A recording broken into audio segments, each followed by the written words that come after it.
د کهانۍ په اسټارټ کې موږ د اول پارت هغه اخیر سین اینو چې ایب د جرمن جنرال سره مقابله کوي او کله چې ایب مقابله وګټي نو د جنرال یو کس ایب په شولډر وولي خو ایب ژوندي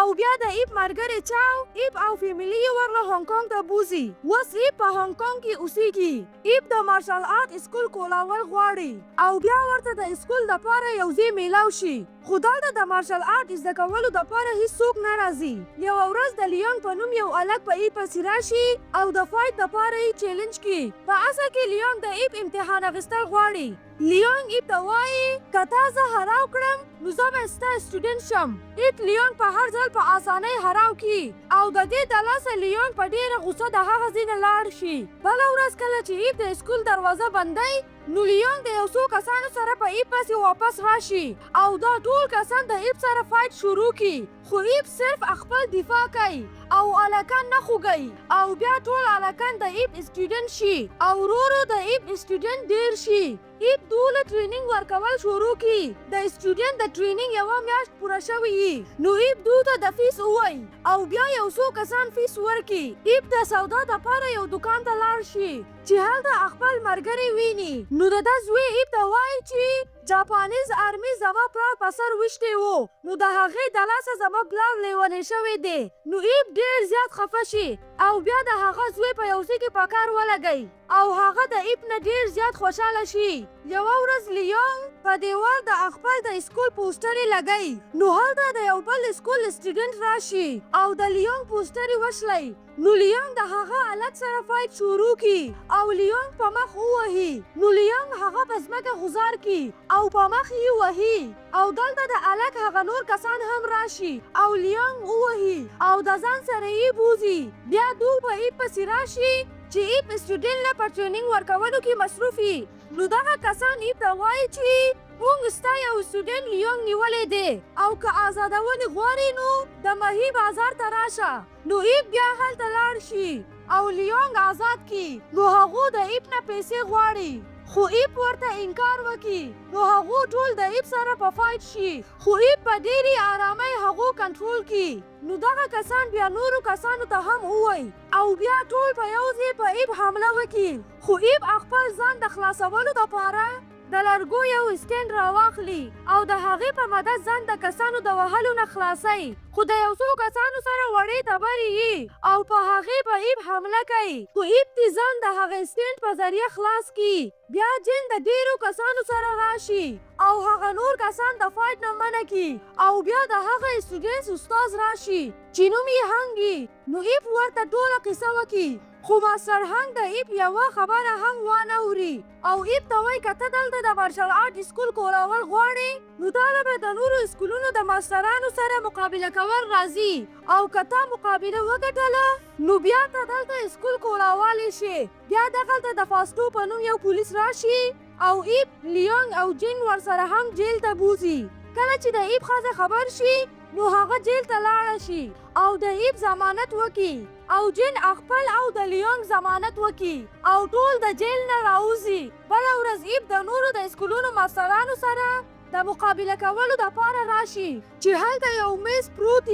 او ماستر هنګ ایب ته د فایټ رول وښیي چې هر څوک د ټیبل نه غوځار شو هغه به مقابله وبیلي ایب په ټیبل ودرېږي او بیا یو ماستر ایب سره فایټ شروع کړي او ایب د ټیبل نه ښکته غوځارول غواړي خو ایب هغه د ټیبل نه غوځار کړي او هراوي کړي او بیا د یو بل سکول ماستر راشي او په ایب حمله وکړي او د ټیبل نه غوځارېدو والی یې خو ځان واپس بره کړي او بیا د ایب سره فایټ شروع کړي خو ایب هغه خپې نه ونیسي او په ټیبل یې سملی او بیا هغه دویم ماستر په خپله خپل هار ومني او دا هر څه ماستر هنګ اینی نو برداشت یې ونه شي او په خپله ټیبل ته راوخیږي او د ایب سره په فایټ شي او بیا په ایب حمله وکړي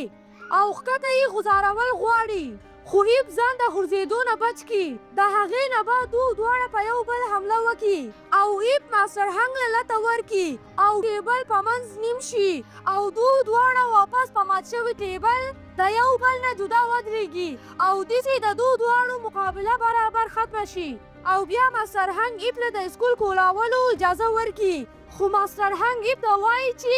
طالب په هر میاشت کې مالا پیسې راکول راځي خو ایپ هغه ته انکار وکي او د دې د لاسه هنګ خپل سټوډنټ د ایپ د اسکول په خوا کې ودرولي او خلک د اسکول نه منع کوي او د دې د لاسه د ایپ او د هنګ سټوډنټ په منځ کې فایټ وشي او د دې د لاسه د ایپ د اسکول مالک د هغه علاقې د خلکو د لاسه مجبور شي او ایپ ته د اسکول د خالی کېدو ووایي او د دې د لاسه ایپ په یو پارک کې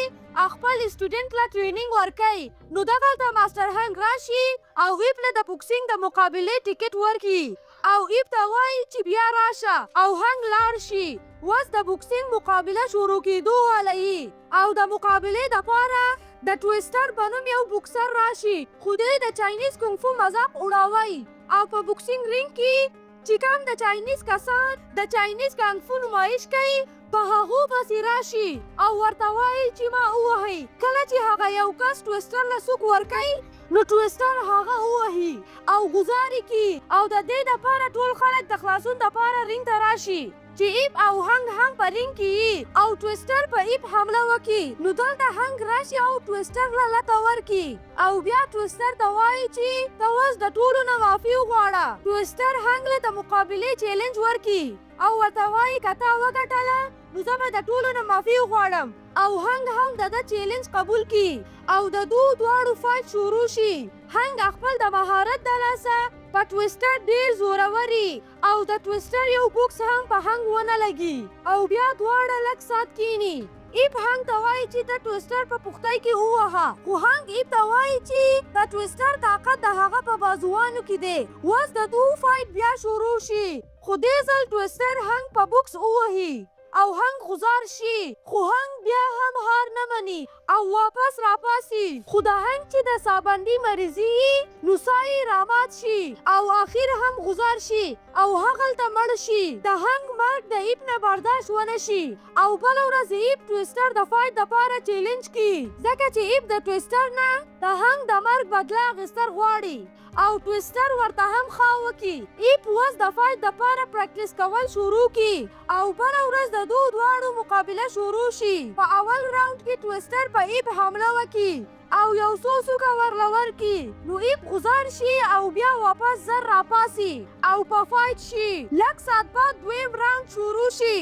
او ایپ ټویسټر ډیر ووهي اوس دویم راوند ختم شي خو ټویسټر دوکه وکړي او ایپ په مخ ووهي د هغې نه بعد دریم راوند شروع شي او په دې راوند کې د بوکسینګ رولز بدل شي چې لته ورکول به پکې نه وي خو ایپ په غلطۍ کې ټویسټر له لته ورکړي او بیا ټویسټر ایپ ښکته غزار کړي دا ته ایپ ته د هنګ هغه خبره رایاده شي چې ایپ ته یې کړې وه چې د ټویسټر طاقت د هغه په بازوانو کې دی اوس ایپ راپاسي او ټویسټر په بازوانو وهل شروع کړي او د دې سره د ټویسټر طاقت ختم شي او ایپ مقابله وګټي ټول خلک په ایپ پسې راشي او ډیر خوشحاله وي بیا ایپ هلته ناست ټولو انګریزانو ته د یو بل د رسم و رواج د عزت کولو نصیحت کوي بیا ایپ خپل ښځې او دواړو زامنانو سره خپل کور ته لاړ شي بله ورځ په ایپ پسې یو وړوکی هلک راشي چې نوم یې بروس لی او دې ایپ ته وایي چې ما ته مارشل آرټ زده کړه نو ایپ په خندا شي او بروس لی ته وایي چې ته اوس ډېر وړوکی یې کله چې لوی شوې نو بیا راشه د مارشل آرټ د زده کولو دپاره او د دې سره د کهانۍ دویم پارټ هم دلته ختم شي که ستاسو دا ویډیو خوښه شوې وي ویډیو لایک کړئ چینل سبسکرایب کړئ او خپلو دوستانو سره یې شریکه کړئ د الله په امان